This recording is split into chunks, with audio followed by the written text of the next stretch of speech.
and all those things we'll just see. So these are my contents.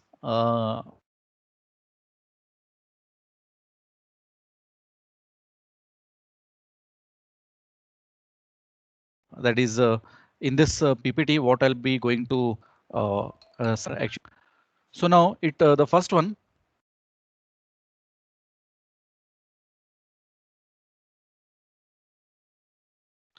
Okay, am I audible, right?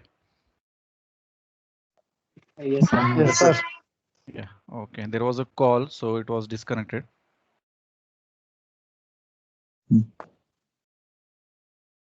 Okay, so these are the things what I'll be dealing in this PPT. The first one is the introduction, then lateral buckling of beams. What are the factors on which the lateral stability of the beams depends, and what are our IS 800-2007 codal provisions which say about the design of laterally supported beams. Then how the design approach, how it is done. Uh, then the lateral torsional buckling of cantilever beams, then the lateral torsional buckling of the continuous beams. So all these things will be just looking into that. Just can you just hold on a minute? I'll just call you.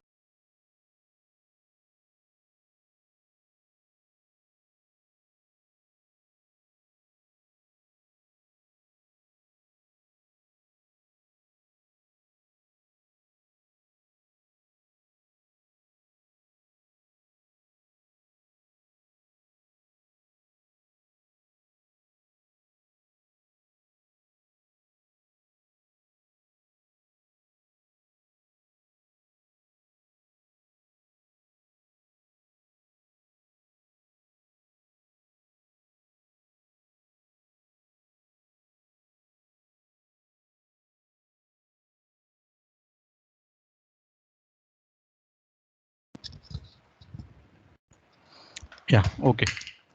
Now I'm back to the things.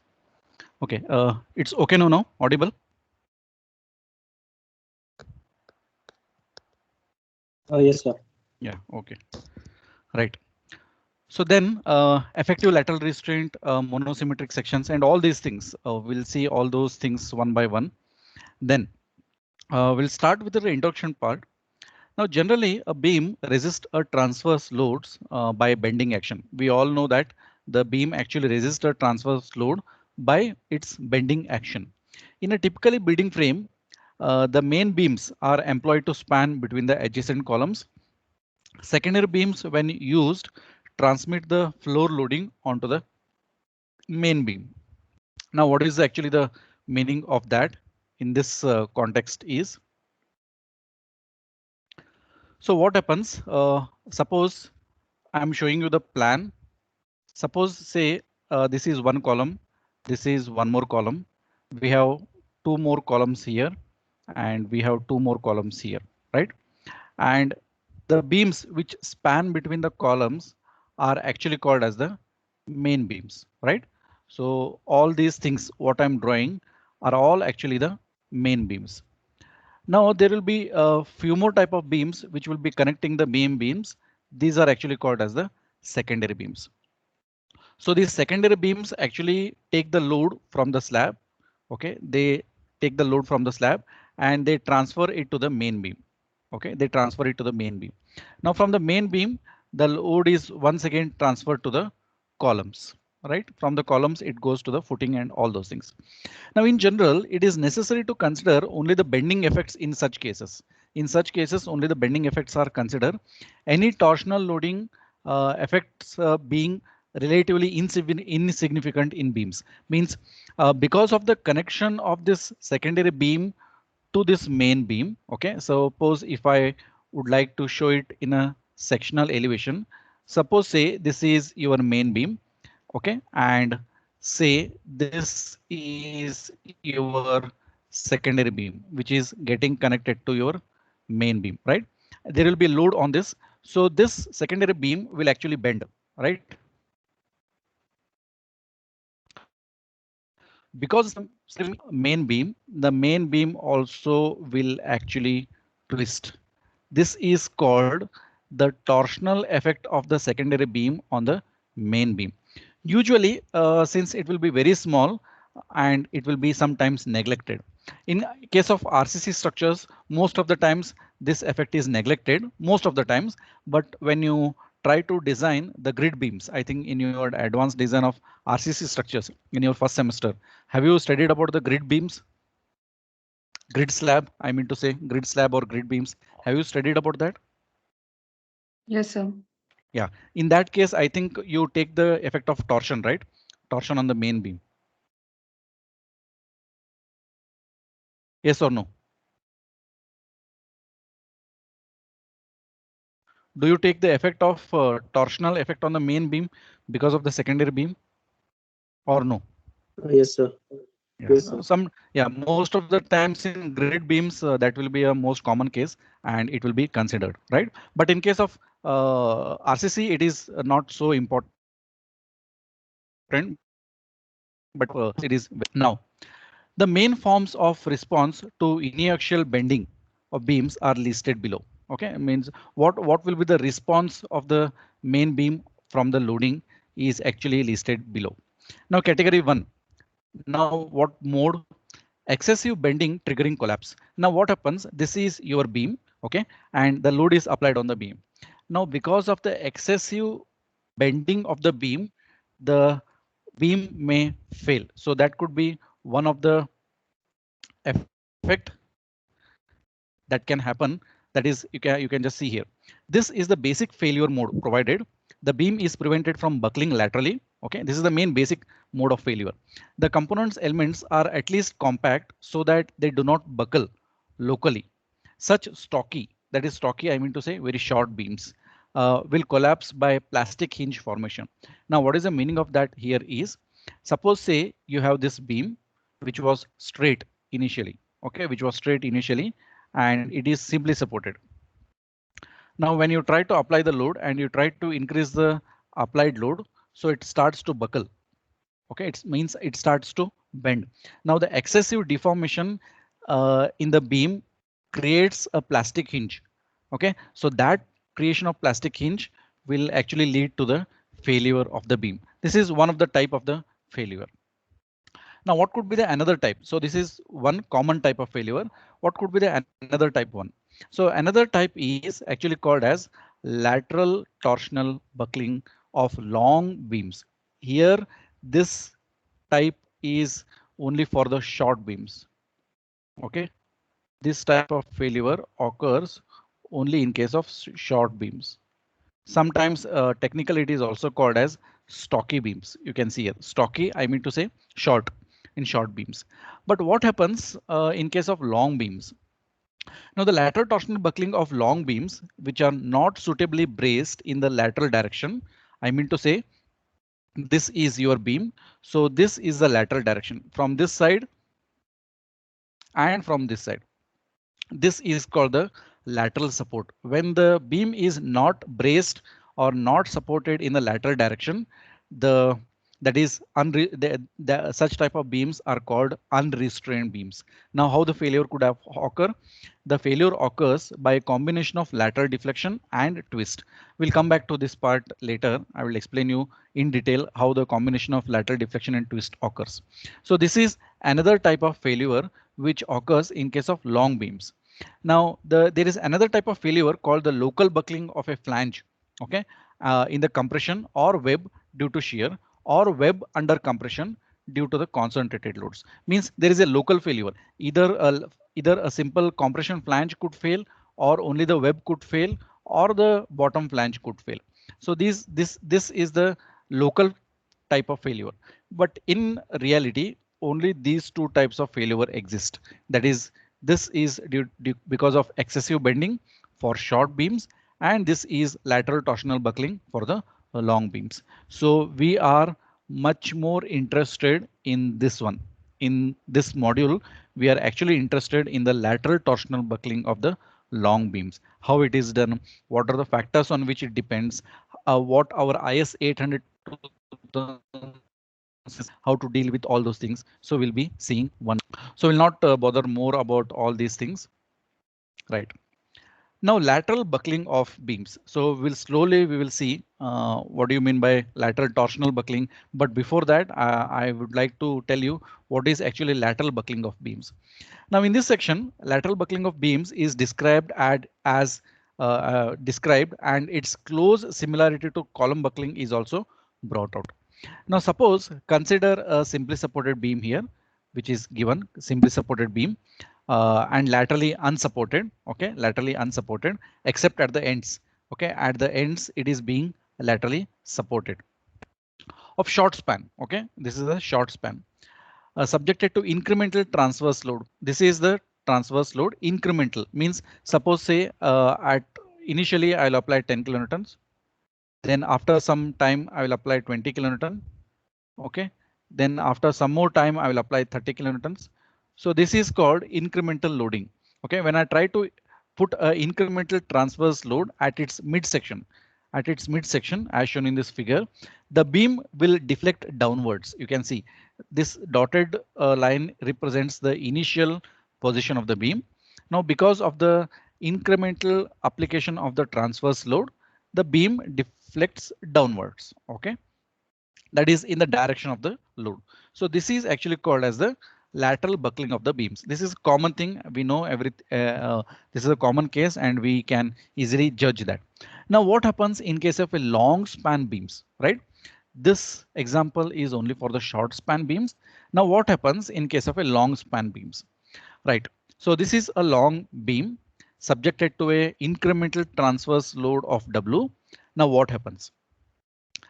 Will the when loaded will first deflect downwards. OK, it will first deflect downwards, and when the load exceeds a particular value, you should note down, when the load exceeds a particular value, it will tilt sideways. You can see here, this is the sideway movement. It will tilt sideways. OK, due to instability of the compression flange and rotate about the longitudinal axis. Also at the same time, it will rotate about the longitudinal axis. So I will explain you once again. This is your long beam. It is being subjected to incremental transverse loading. First, it will deflect downwards. OK, then it will tilt on the sideways and it will rotate on the longitudinal axis because of what? Because of the instability of the compression flange, right? So this phenomenon is actually called as a lateral torsional buckling of the long beams. OK, now what happens here? The three positions of the beam cross section, which are shown in this figure below, illustrate the displacement. OK, illustrate the displacement and rotation. OK, displacement and rotation that takes place at the midsection of the beam undergoes lateral torsional buckling. That is downward deflection, tilting to the sideways and rotating about the longitudinal axis. This phenomenon is called as the lateral torsional buckling of the beams. OK, so you can see here a beam under transverse load has a part of its cross section under compression. That is, most of the times the top flange will be under compression and the bottom section will be under tension. OK, so now to explain you in a much better way, what I will do, I want to show you one video on lateral torsional buckling. So let me just show you that.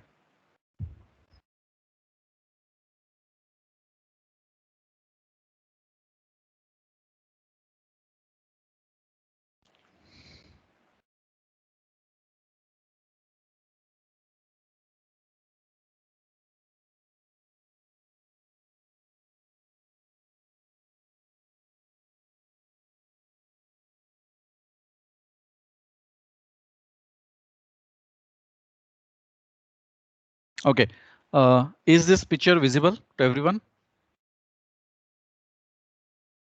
Yes, sir. Yes, sir. Yes, sir. Yeah, OK. I will just play this. And in between, I will explain you what is happening actually.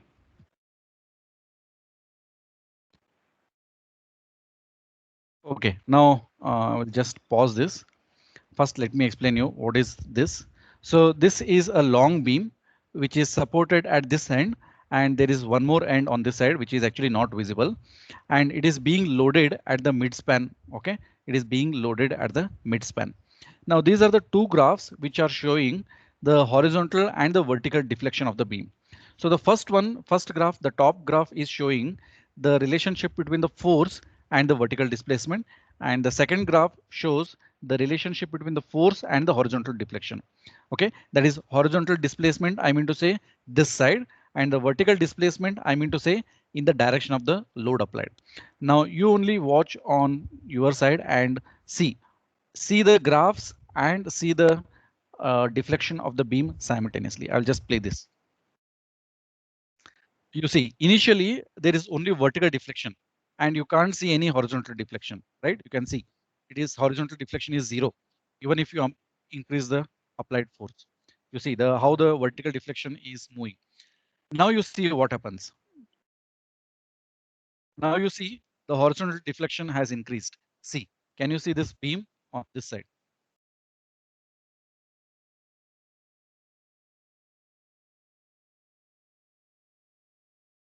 The beam is being twisted.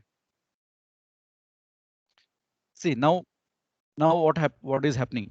See, even after increasing the force, okay, the force being taken by the beam is very less, okay, and the vertical deflection is very small.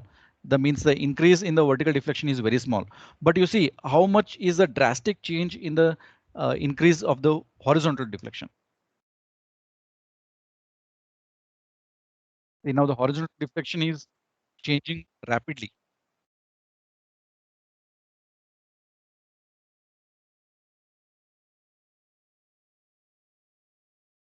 Now there is no point in the vertical deflection. Now everything depends on the horizontal deflection.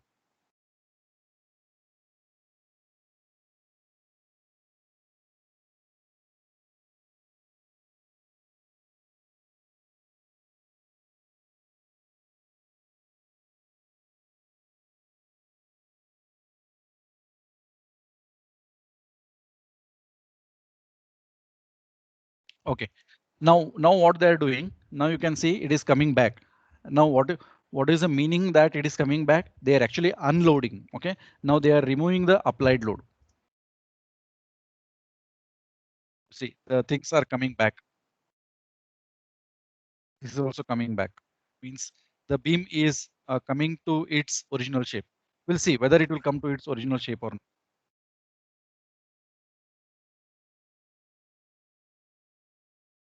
You see here what has happened actually here. When they unloaded, this point has not ended at 0, and this point also has not actually ended at 0. Can anybody tell me why?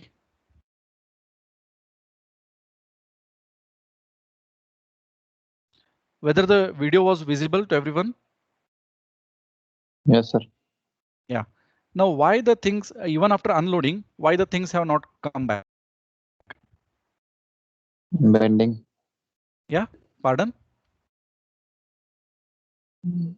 It is twisted, so. Twisted.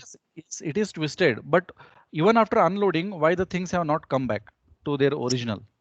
So it is in plastic zone. Yes, it has actually crossed the elastic limit. Okay, the beam has already crossed the elastic limit. That's why there are permanent strains in this beam. I think you have heard about this term called permanent strain in your strength of materials, right? So there is a permanent strain in this beam. So because of that, the things have not come back to what it was there originally.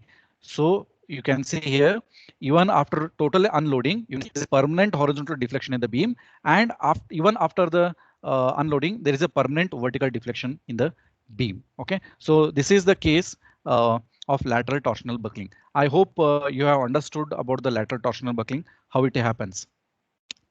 Are you clear? Any doubts are there?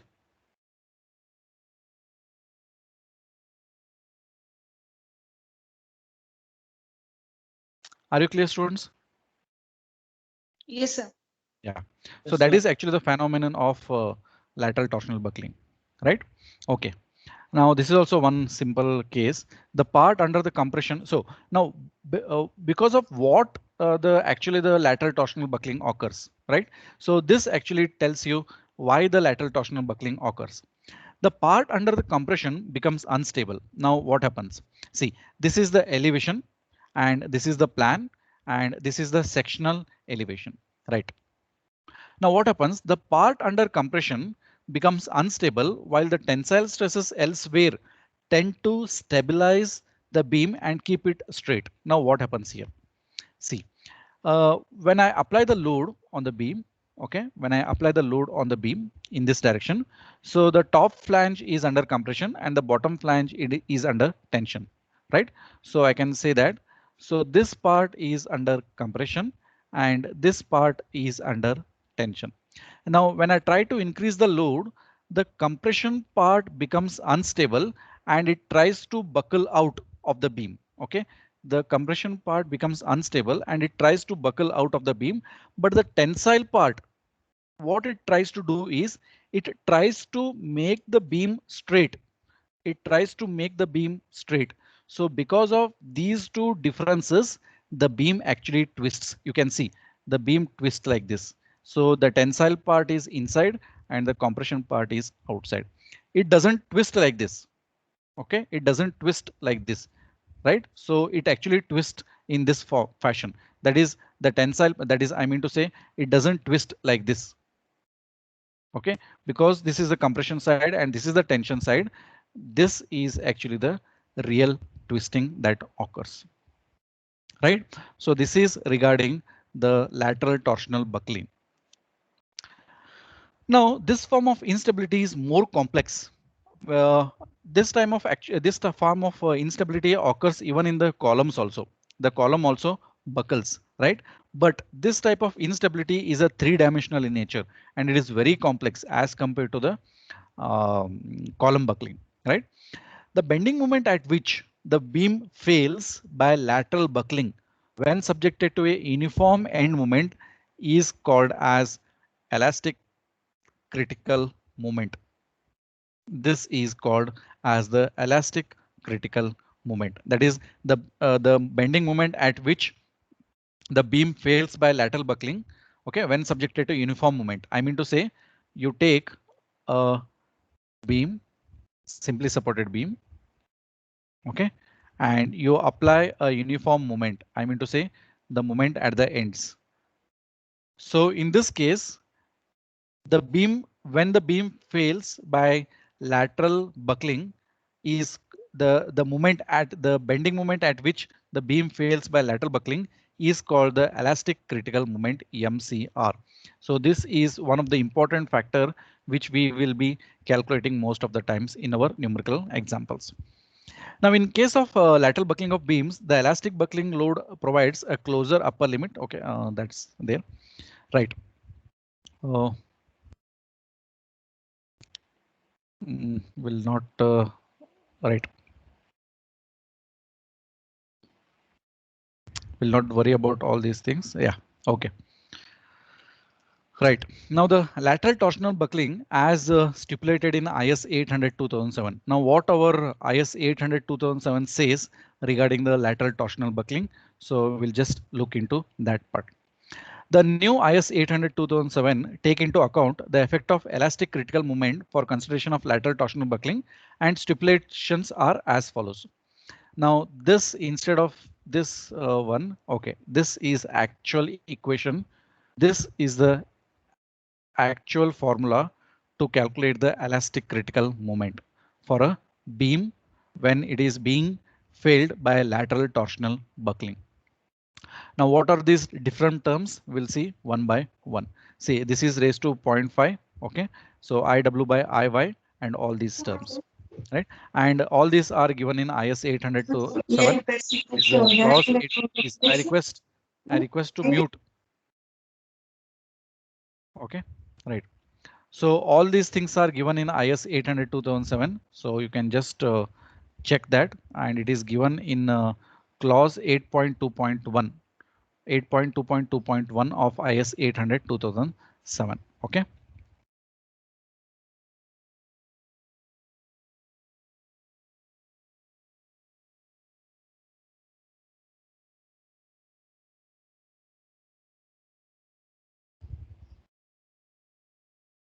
right?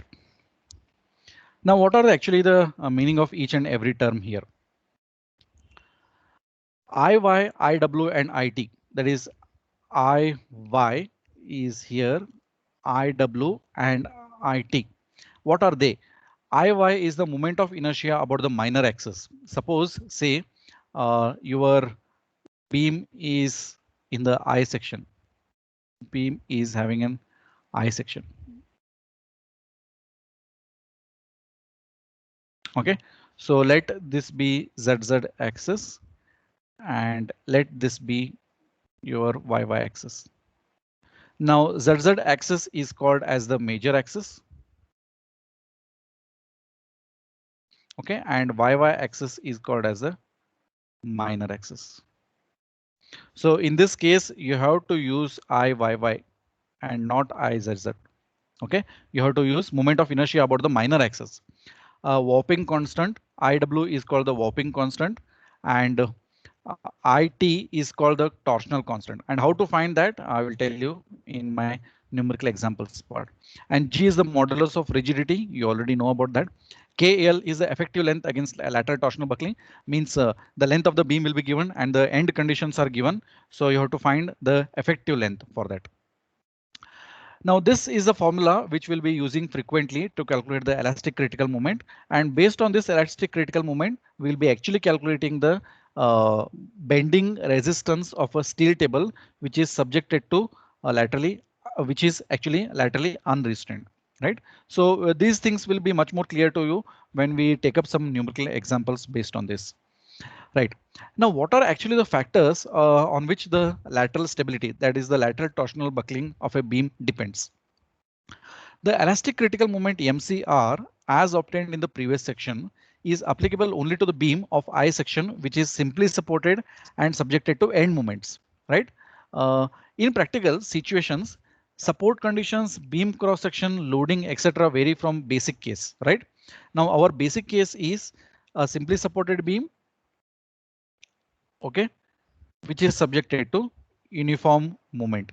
This is our basic case. But most of the times the basic case will not occur. The things will be different. Now, based on all those things, what are the factors on which our lateral stability of the beam depends? So these are the 5 factors on which our lateral stability of the beam depends. First one is the support conditions. Second one is the effective length.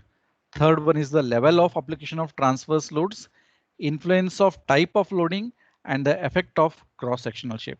So these are the 5 important aspects on which the lateral stability of the beam depends. So changing any one of these 5 factors will actually change the lateral stability of the beams, and how it depends, we'll see all of them one by one. Now the support conditions. Now the lateral restraint provided by simply supported conditions assumed in the basic case is the lowest, and therefore elastic critical moment is also the lowest one, right? Now it is possible by other restraint conditions to obtain higher values of elastic critical moment for the same structural section, which would result in a better utilization of the section. Now let me explain you these 2 first points. See, suppose I have a beam which is simply supported, okay, which is simply supported. Let us say it is a pinned support. It is pinned support here, and let us say it is a roller support. Now, when you try to apply the load here, say W. Now I will take the same beam. Load is also same. Length is also same. Now what I will do, I will fix on both sides. OK, and I will apply the same amount of load. OK.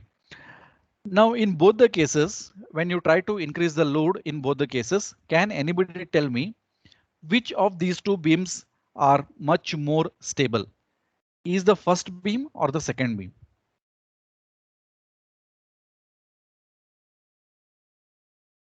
Which is the much more stable beam, first one or the second one?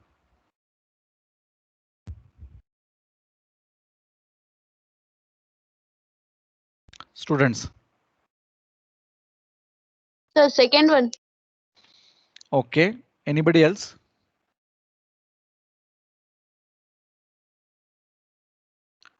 Which one is much more stable? First one or the second one? Anybody else with a different answer? Yes, actually the second one is much more stable than the first one.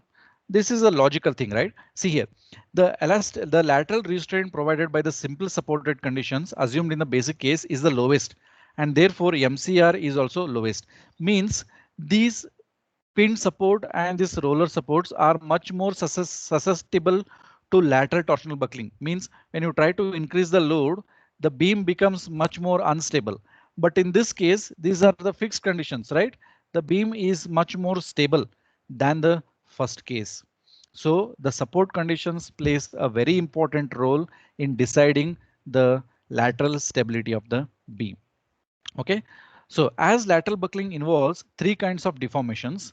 OK, that is the lateral buckling, what I told, three kinds of deformation, namely lateral bending, OK, twisting and warping. It is feasible to think of various types of end conditions. Means instead of going for the simple support conditions, you can think of some different types of support conditions so that you can avoid all these three types of the displacements, that is lateral bending, buckling or the warping. Now, but the support should either completely prevent or offer no resistance to each type of deformation. Now, the effect of various support conditions is taken into account by a way of a parameter called the effective length. That is, I told you here, that is this KL. OK, this KL takes into account the various types of support conditions, and based on that we can easily calculate the elastic critical moment of a section. OK, now coming to the next one, the effective length. The concept of effective length incorporates the various types of support conditions. For the beam with simple support conditions, support end conditions, and no intermediate lateral restraint, the effective length is equal to the actual length of the supports. Now you can correlate this with your column, right? So I told you in our advanced structural analysis in 5th module, while deriving the Euler critical load, right?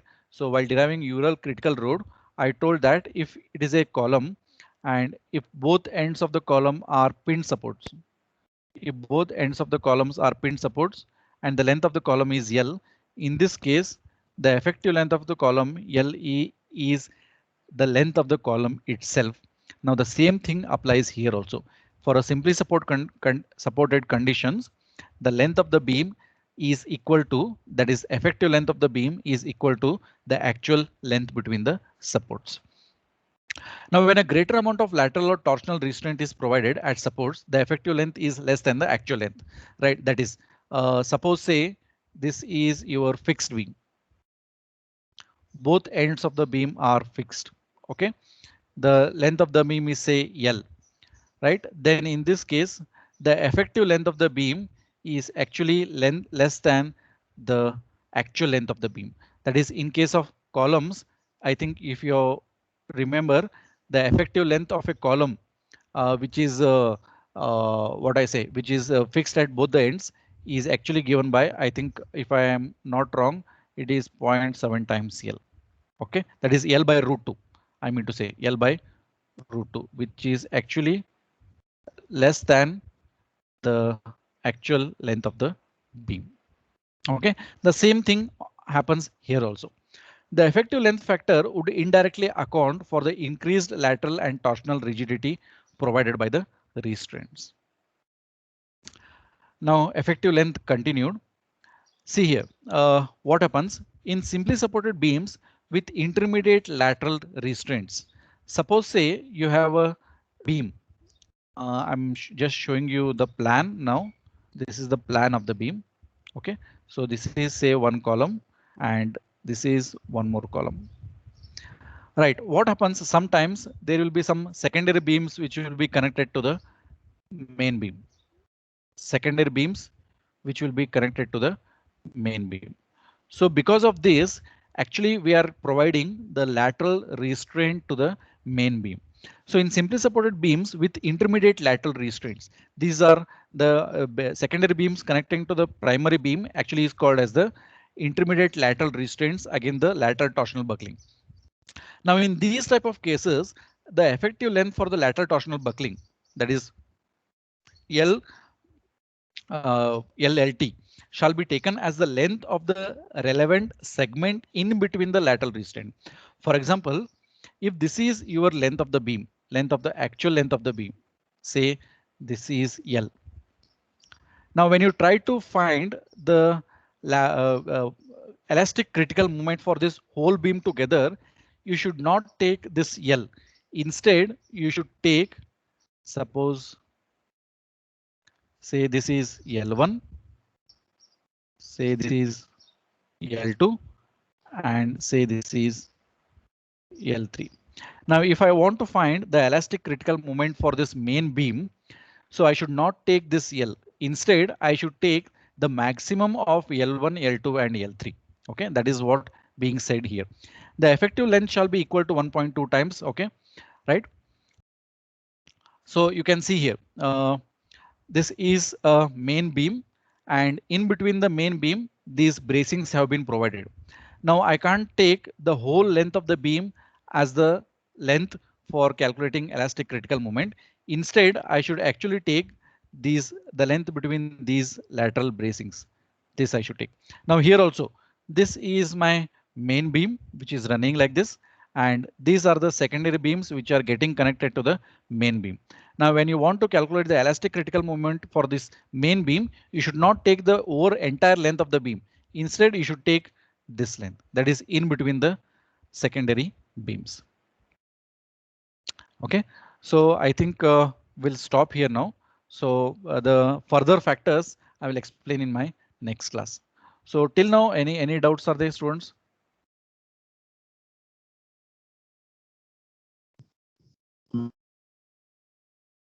Any doubts are there?